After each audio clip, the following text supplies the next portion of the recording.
باسمه تعالى تاريخ تأسيس مدرسة أستاذ الفقهاء والمجتهدين سماحة آية الله العظمى المرجع الديني الكبير الشيخ المرزا جواد التبريزي قدس سره في قم المقدسة.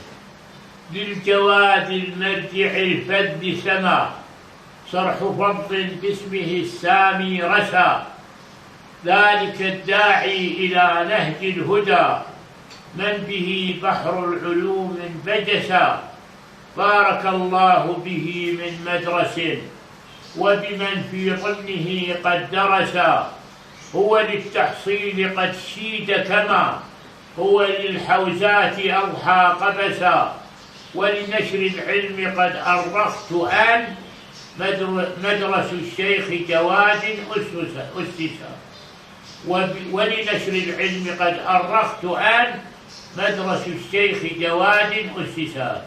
آن 51 مدرس 304 الشيخ 941 جواد 14 أسسا 122 المجموع سنة 1432 وأنا الأقل عبد الستار عفى عنه المليك الغفار.